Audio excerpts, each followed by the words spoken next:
bird on a tree. I'm just sitting here. Pak Ugi. I got time. Assalamualaikum It's clear warahmatullahi to wabarakatuh. see. Apa kabar semuanya? Ya, semuanya sehat-sehat kan? Alhamdulillah, kalau semuanya dalam keadaan sehat, berarti kita harus banyak bersyukur ya. Bersyukur kepada Allah Subhanahu wa taala, karena dengan kita banyak bersyukur, insya Allah Allah akan menambahkan nikmatnya yang begitu banyak.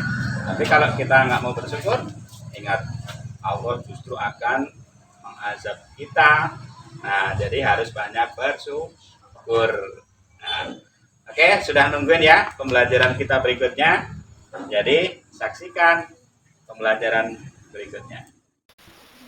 Baik, anak-anakku yang Pak Guru sayangi dan Pak Guru banggakan. Kemarin kita sudah belajar tentang organ gerak hewan dan manusia. Nah, apa itu organ gerak hewan dan manusia? Ada otot dan tulang ya. Otot itu organ gerak yang aktif. Kalau tulang organ gerak yang pasif. Baik, kita lanjutkan.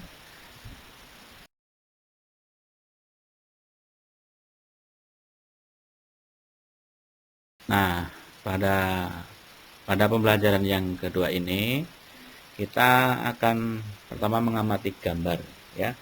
Ada beberapa gambar yang Pak Guru tampilkan di sini. Ada Pak Rudi ya, Pak Rudi dan Edo.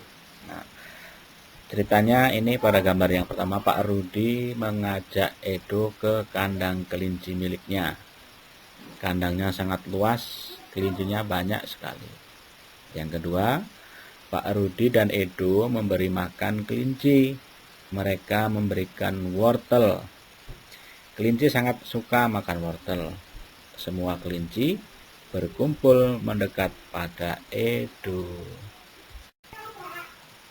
Pada gambar berikut ini nampak Edo sedang bermain dengan kelincinya ya. Yang pertama, semakin lama diamati, tingkah lucu kelinci semakin menggemaskan. Edo pun ikut berlarian mengejar kelinci.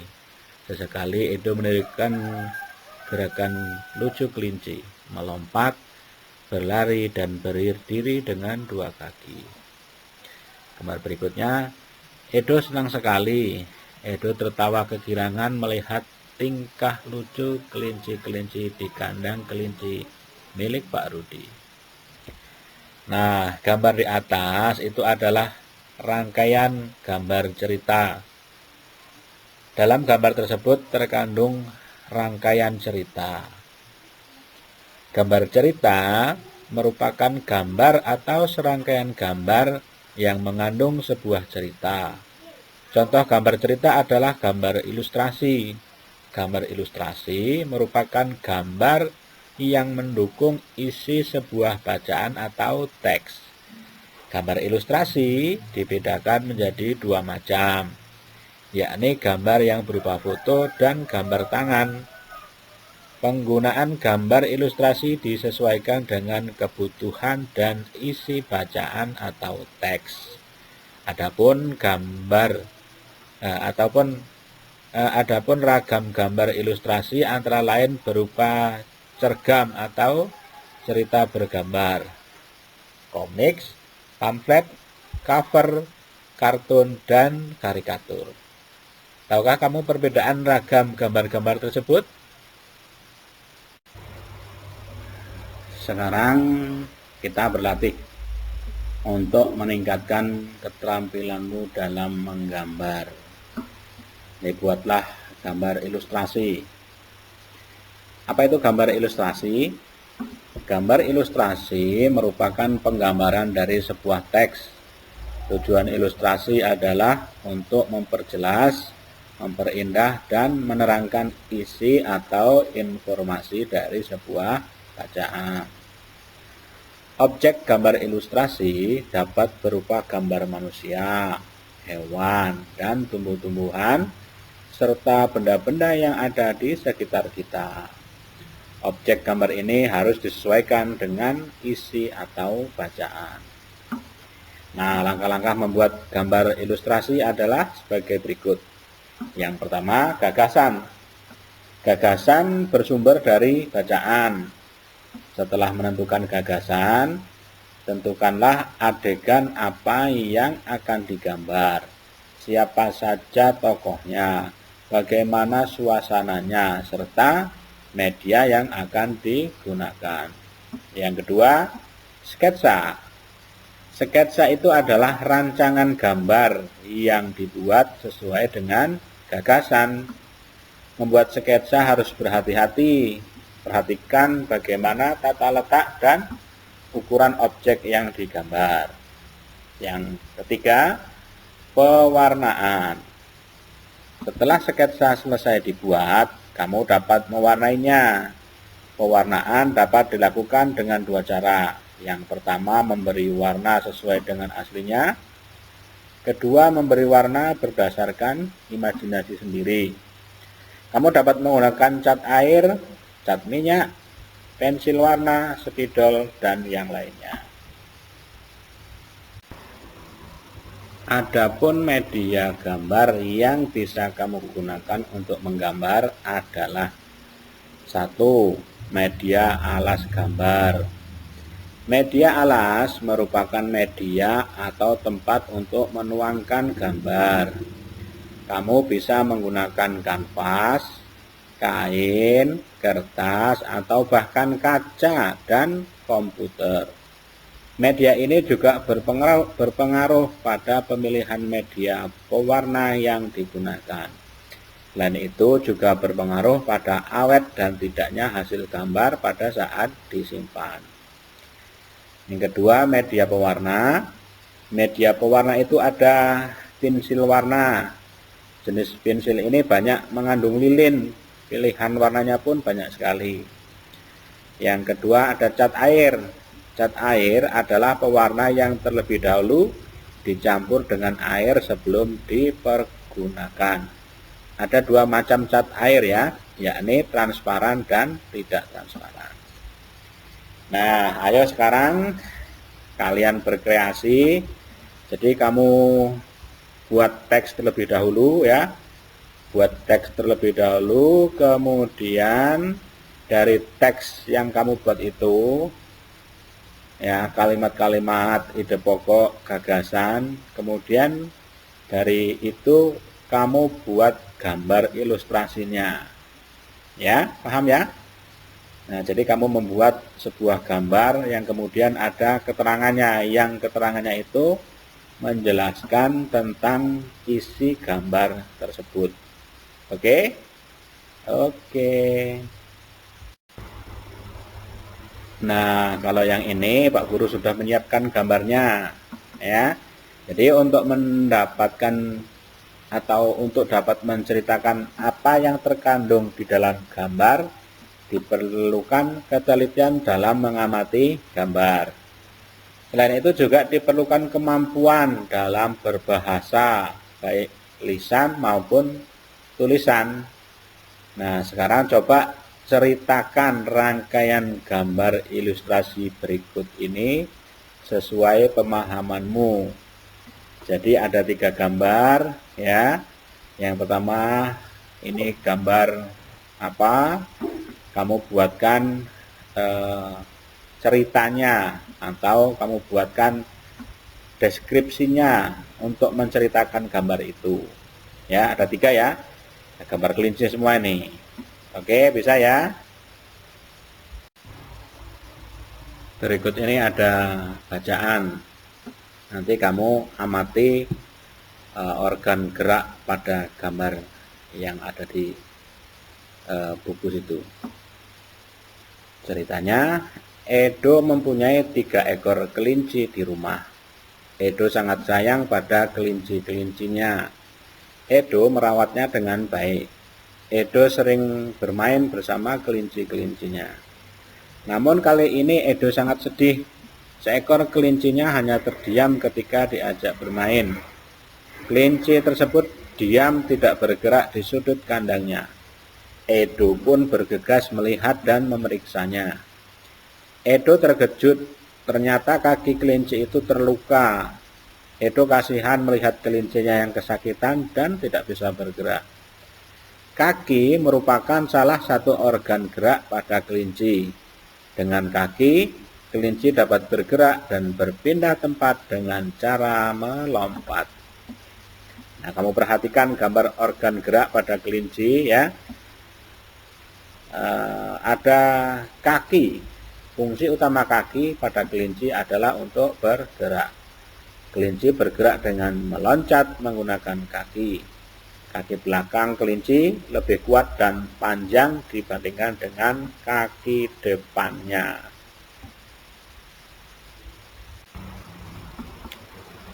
Tahukah kamu bahwa kelinci termasuk binatang mamalia?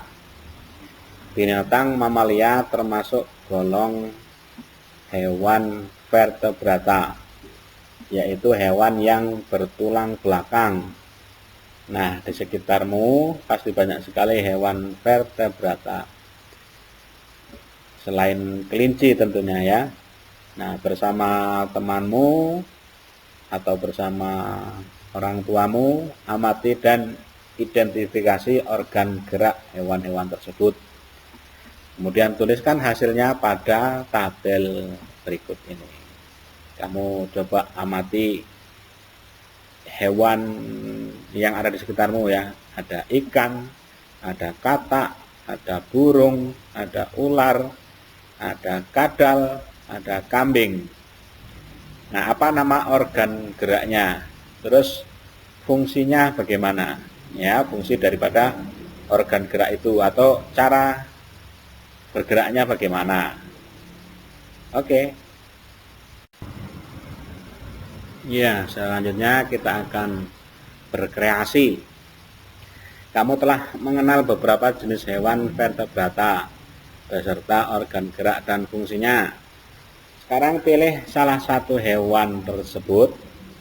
Kemudian buatlah model kerangkanya dengan menggunakan kertas karton atau kertas kardus boleh. Buatlah semirip mungkin dengan bentuk aslinya. Nah, langkah-langkah kerjanya.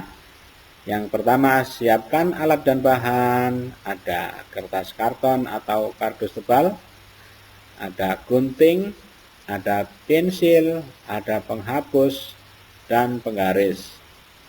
Langkah yang kedua, kamu gambar polanya bentuk hewan itu pada kertas atau karton yang akan digunakan. Buat pola per bagian sesuai dengan bagian-bagian tubuh hewan yang kamu pilih tadi. Misalnya bagian kaki sendiri, bagian badan sendiri, bagian kepala sendiri, dan lain-lain. Gambar pola akan sangat menentukan hasilnya. Jadi gambarlah pola dengan bentuk dan ukuran yang tepat antar bagiannya agar pada saat menggabungkannya nanti dapat menempel dengan baik dan menghasilkan bentuk hewan keseluruhan yang sesuai dengan aslinya. Langkah kerja yang ketiga, guntinglah kertas sesuai pola. Arah guntingan harus tepat pada garis dan gambar pola yang sudah dibuat. Kemudian langkah kerja yang terakhir, gabungkan bagian-bagian yang telah digunting menjadi sebuah model kerangka hewan. Setelah berkreativitas, kita lanjutkan lagi. Kamu telah mengetahui macam-macam organ gerak dari hewan vertebrata.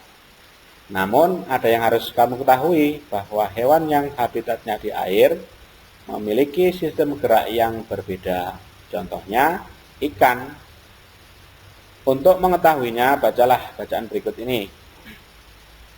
Gerak ikan dalam air. Ikan memiliki sistem gerak yang unik. Sistem gerak pada ikan berbeda dengan hewan vertebrata yang lain. Hal tersebut dikarenakan habitat ikan adalah di air. Salah satu bentuk tubuh yang paling banyak dimiliki oleh hewan air adalah bentuk rudal. Bentuk tubuh ini memungkinkan ikan meliuk ke kiri dan ke kanan. Bentuk tubuh yang seperti ini juga berfungsi untuk mengurangi hambatan pada saat bergerak di dalam air. Ekor dan sirip ekor yang lebar berfungsi untuk mendorong gerakan ikan dalam air.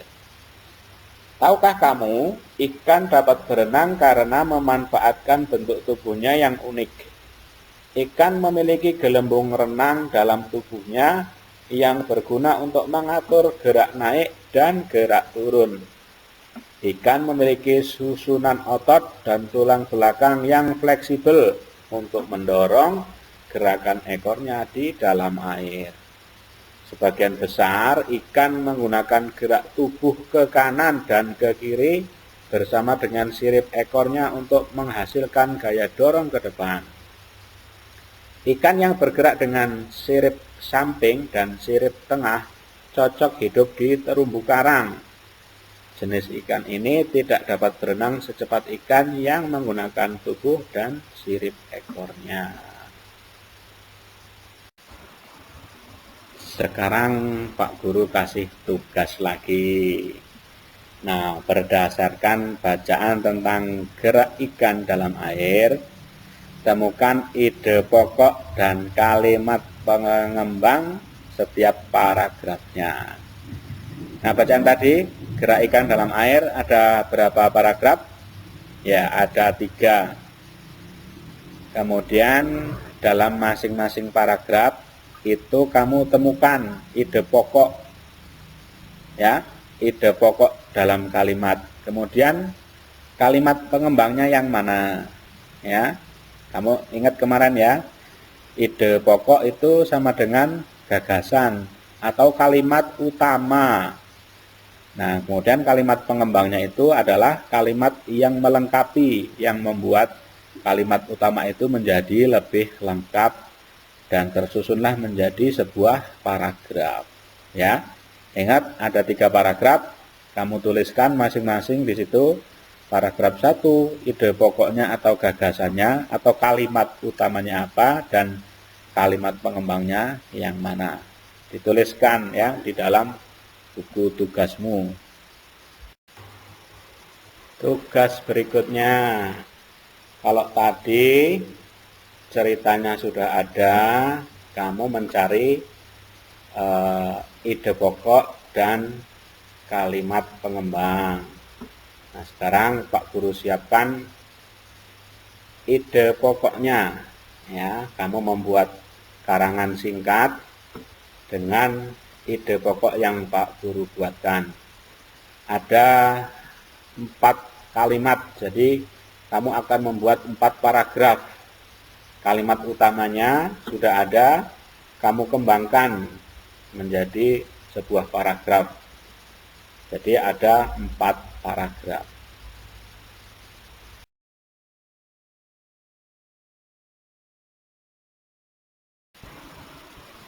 Oh ya, pada kegiatan menggambar, kamu sudah menggambar kan? Nah, gambarmu itu yang kemudian ada ceritanya, tunjukkan hasil gambar ceritanya kepada orang tuamu dan minta orang tuamu mengevaluasi dan memberikan nilai. Oke, terima kasih anak-anakku yang Pak Guru sayangi dan Pak Guru banggakan. Yang cantik-cantik, yang ganteng-ganteng sudah memperhatikan materi dari Pak Guru. Selamat mengerjakan tugas, jaga kesehatan, dan jangan lupa sholat 5 waktu. Oke, assalamualaikum.